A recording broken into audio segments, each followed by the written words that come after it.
son or daughter, or curious soul listening from any corner of the world. If you're here, it's because something inside you feels like things are moving too fast, that the world is spinning at breakneck speed, that everything must be resolved now, that if you don't have an answer in seconds, you've already lost. I've felt that too. I've been there, heart racing, hands trembling, thinking that if I didn't act in that instant, the opportunity, the person, life itself would slip away. But over the years, many, many years, I learned that life doesn't rush, and those who try to rush it end up tripping over their own shadow, exhausted, confused, wondering why so much effort didn't bring them peace. Today, I want to talk to you about patience. Not as a moral obligation, nor as an outdated virtue, but as a silent gift that very few know how to receive. Like that old wind-up clock my grandfather kept in his drawer, slow, steady, silent, but always accurate. Patience isn't about sitting around with your hands folded. It's knowing that some things can't be forced, that roots grow underground before you even see the first leaf, and that sometimes the bravest thing you can do is nothing, and trust. Because in that not doing lies a profound form of action, holding the space for what is truly real to emerge. When I was young, I believed that patience was for the weak, for those in no hurry to live, for those content with what they had. How wrong I was. I thought that if I wanted something, I had to pursue it with all my might, relentlessly, without hesitation, as if life were a war won with speed. And yes, that energy took me far.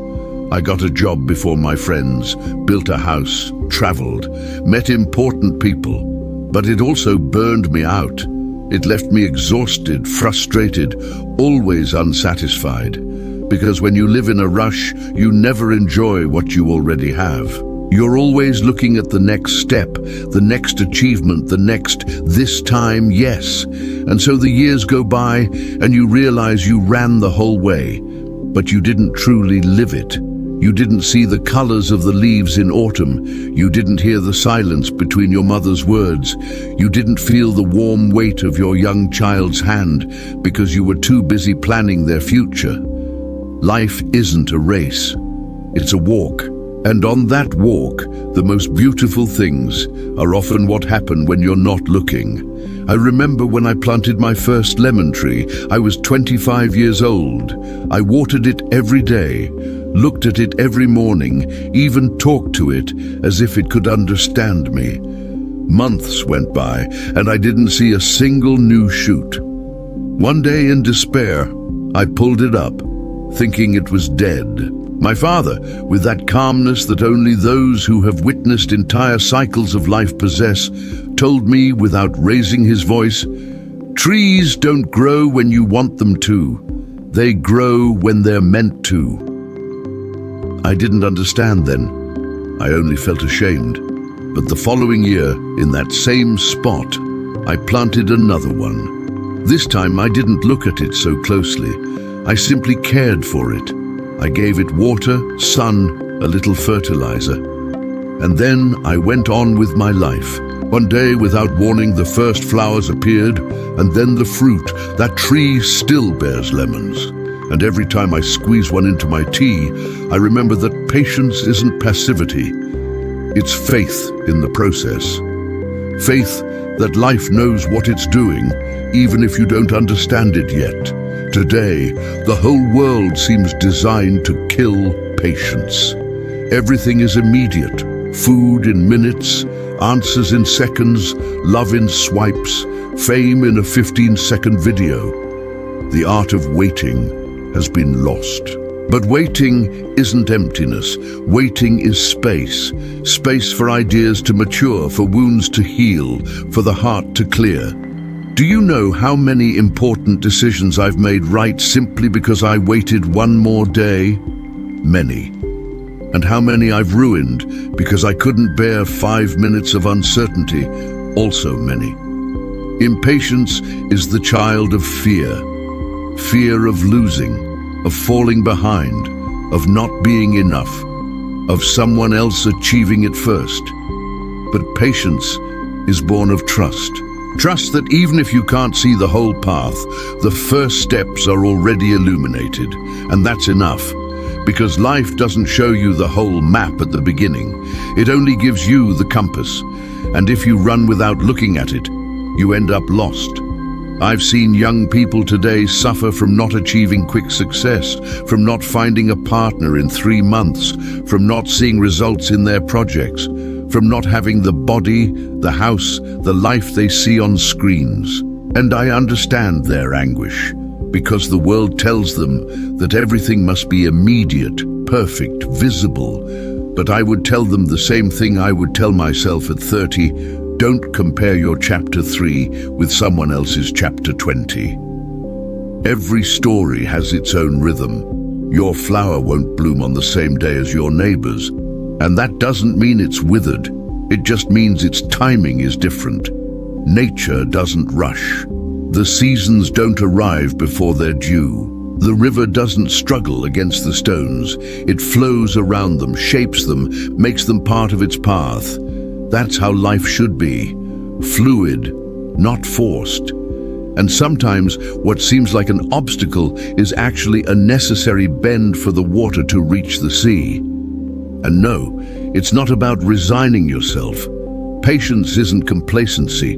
You can work hard, fight for your dreams, get up every day with purpose, study, create, love, and still wait calmly. In fact, it is in that combination that true wisdom lies. Acting with determination, but letting go with peace. Doing your part, and then letting the universe do its part. Because there are things that depend on you, and others that don't. And learning to distinguish between them is one of the greatest human achievements. I wanted to have children for years. My wife and I tried, we prayed, we visited doctors, we underwent treatments that at that time were almost experimental. Nothing. For a while I was consumed by impatience, anger, a sense of injustice. I wondered what I had done wrong, why God gave others what He denied us. Until one day, in a small church in a forgotten town, while seeking shelter from the rain, an old woman told me, without knowing my story, sometimes what you think you lack is what is protecting you. I didn't understand then. I simply nodded politely and went on my way. But years later, when we adopted our daughter, yes, we adopted, I understood. She was exactly what we needed, not what we desperately wanted. And she arrived at the perfect time, not before, not after. Because if we had had a biological child, perhaps we wouldn't have been ready to love with the openness she deserved. Perhaps we wouldn't have learned to let go of control. Patience in that case wasn't waiting. It was invisible preparation. Regaining patience today isn't easy, I know. We live in an age of instant gratification, but start small. Turn off your phone while you eat. Savor each bite, feel the texture, the aroma, the warmth. Walk without headphones, listening only to the wind, the birds, the crunch of your own footsteps. Wait for the water to boil before making tea, instead of using the microwave. These gestures seem insignificant, but they are acts of rebellion against haste. They are ways of telling the world, I decide my own pace. Because deep down, patience is freedom. Freedom from being a slave to the clock, to the opinions of others, to constant anxiety. It's choosing to live, not just survive. And in that choice, you reclaim your soul. I've also learned that patience isn't just with others, but with yourself. How many times have I punished myself for not learning quickly, for making the same mistake twice, for not being wiser at 50, 60, or 70? But human growth isn't linear. It has setbacks, pauses, and twists and turns. And it's in those twists and turns sometimes that we learn the most. Patience with yourself is the most revolutionary act in a world that demands perfection. Allow yourself to make mistakes. Allow yourself not to know. Allow yourself to rest without guilt, because you're not a machine. You're a living being, ever-changing, imperfect, and beautiful precisely because of that. And if today you feel overwhelmed, if you feel like everything is slipping through your fingers, that time is passing you by and you're not moving forward, breathe. Just breathe.